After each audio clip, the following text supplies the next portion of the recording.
नमस्ते दोस्तों, water lily world में फिर से मैं आपका बहुत बहुत स्वागत करता हूं। और आज की इस वीडियो में ये देख सकते हैं कि हमारे छत पे अपराजिता का एक पौधा लगा हुआ है। और कुछ समय पहले इसमें बिल्कुल भी फ्लावरिंग नहीं आ रही थी, कोई भी फ्लावर नहीं था। और फिर अब देन सडनली आप ये देख सकते हैं कि कितना ज़्यादा इसमें फ्लावरिंग देखने को आपको मिलने लगा। ये देख सकते हैं ऊपर की ओर बहुत ज़्यादा दिख रहा है फ्लावरिंग। और मैं इधर से दिखा दूँ तो इधर भी बहुत सारी फ्लावरिंग आई हुई है। तो आखिर ये मैंने किस प्रकार से अपने अपराजिता में फूल लिया, और आपके भी अगर अपराजिता में फूल नहीं आ रहे हैं तो आप अपने अपराजिता में किस प्रकार से फूल ले सकते हैं, आज की इस वीडियो में हम पूरा डिटेल में जानेंगे। तो चलिए वीडियो को बिना किसी देरी के शुरू करते हैं। दोस्तों, अपराजिता में फूल लेने के लिए जो सबसे महत्वपूर्ण है, पहले आपका पॉट सिलेक्शन आपका 12 इंच या कोई उससे बड़ा चीज़ आप ले सकते हैं। ये जैसे कि मेरा बकेट है, ये पुराना हो चुका है, इसे हम ट्रांसप्लांट करेंगे दूसरे जगह। इस पॉट की कंडीशन अब थोड़ी ठीक नहीं रही है, ये ख़राब हो रहा है, तो अब हम इसे दूसरे जगह ट्रांसप्लांट करेंगे। तो पहले आप ये देख सकते हैं कि इसकी मिट्टी मॉइस्ट है। देख सकते हैं, मैं आपको निकाल के दिखा दूँ, ये देख सकते हैं इसकी मिट्टी जो है बिल्कुल मॉइस्ट है एकदम। इसमें पानी का लेवल है पर ये पूरा गीला नहीं है। इस एक बात का आपको ध्यान देना है अपराजिता, क्योंकि ये इस प्रकार से पतले स्टिक्स वाले, इसके रूट्स भी पतले होते हैं, तो अगर इसमें पानी अगर ठहरा रहेगा तो पौधे में कभी फ्लावरिंग नहीं आएगी। जिस प्रकार से ये देख सकते हैं, पौधे में कभी फ्लावरिंग नहीं आएगी और पौधे का ग्रोथ भी बहुत ख़राब होगा। कई पौधे इसमें मर भी जाएंगे। तो आपको ऐसे करना है कि अगर आप इसमें पानी डालें तो ये फिर पानी ईज़िली बाहर निकल जाए। सैंड वाला मिट्टी होना चाहिए, और देख सकते हैं बिल्कुल भुरभुरा इस टाइप का मिट्टी होना चाहिए। अब ये तो हो गया कि इसमें पानी नहीं रहना चाहिए और ये भुरभुरा मिट्टी रहना चाहिए और मॉइस्ट हमेशा रहना चाहिए, सूखना नहीं चाहिए मिट्टी। अब जो सेकंड बात आती है वो है कि अब हम इसमें कौन सा केमिकल यूज करें या फर्टिलाइज़र यूज करें। तो दोस्तों, फर्टिलाइज़र या केमिकल यूज़ करने मैं होममेड तरीका बता रहा हूँ कि होममेड में कैसे आप ग्रो कर सकते हैं। तो यहाँ पे मैं आपको दिखा दूँ, ये देख सकते हैं मेरे पास ये क्या है, ये देख सकते हैं चाय की पत्तियाँ है, चाय पत्ती जिसे आप चाय बनाते हैं, तो वो चाय पत्ती इसमें आपको दिख रही होगी। मैंने 1 टीस्पून ले लिया है, बड़े चम्मच का 1 टीस्पून। और आपको क्या करना है, एक कैल्शियम का दवा ले लेना है।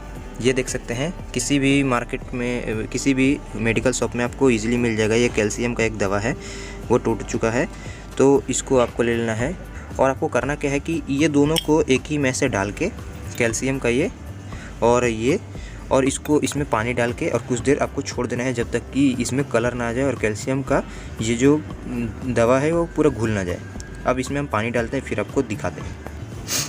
तो दोस्तों, यहाँ पे देख सकते हैं कि हमने इसमें पानी डाल दिया है और कैल्शियम का जो गोली है ये इसमें है और घुलने दे रहे हैं अभी हम इसे। अब जब तक ये घुल जाएगा तब तक हम आपको और बता देते हैं कि क्या करना है।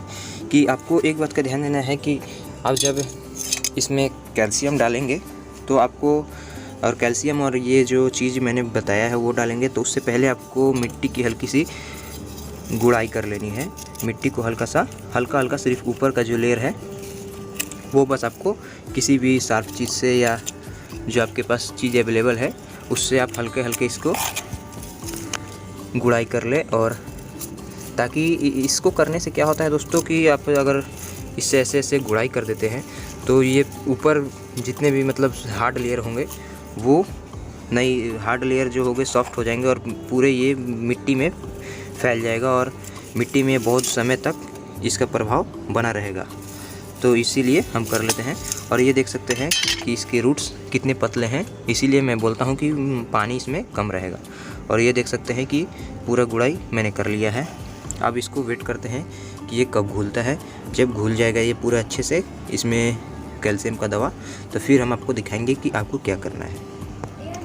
तो ये देख सकते हैं दोस्तों कि ये पूरा घुल चुका है इसमें। अब ऊपर ऐसे हो गए हैं, इसको अच्छे से अपने हाथ से या किसी भी चीज़ से ऐसे कर लेना है। और ये छोटा साइज़ का एक कप है, देख सकते हैं।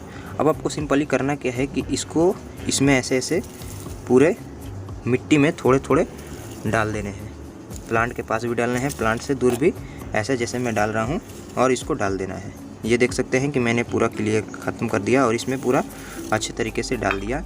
अब आपको क्या करना है कि सिंपली ऐसे ऐसे हल्के से हाथों से इसको चला देना है, जो आपने मिट्टी गुड़ाई की और इसमें डाला, और फिर आपको इसमें पानी ऐड करना है।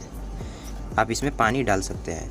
तो अब ये देख सकते हैं कि उसी प्रकार से मैंने इसका ग्रोथ लिया था और काफ़ी शानदार इसका ग्रोथ हुआ है। एक बात और है कि दोस्तों, इसको आपको कम से कम 3 से 4 घंटे की धूप देनी पड़ेगी दिन में, क्योंकि ये धूप से ही फ्लावरिंग लेता है। तो आप इसको धूप ज़रूर दीजिए, क्योंकि ये धूप इसे बहुत पसंद होता है और ये धूप से ही फ्लावरिंग और अपने पत्ते का ग्रोथ ठीक ठाक करता है। और देख सकते हैं कि ये जो है ये एक स्टिक पे खड़ा है। यहाँ पे देख सकते हैं एक स्टिक पे ये ऊपर ऐसे गया है और यहाँ पे आके बहुत ज़्यादा इसने फ्लावरिंग प्रोड्यूस की है हमें। तो इसे धूप दीजिए और मैंने जो केमिकल बताया वो कीजिए और इसकी गुड़ाई करते रहिए। पानी का लेवल इसमें बाहर निकलना चाहिए, मिट्टी मॉइस्ट रहनी चाहिए, सूखनी नहीं चाहिए, और इतने में आपका फ्लावरिंग गारंटेड आ जाएगा। तो आई होप कि दोस्तों आपको आज का वीडियो पसंद आया होगा। अगर पसंद आया होगा तो हमारे चैनल को प्लीज़ लाइक सब्सक्राइब जरूर कीजिएगा। चलिए मिलते हैं नेक्स्ट वीडियो में, तब तक के लिए जय हिंद, जय भारत।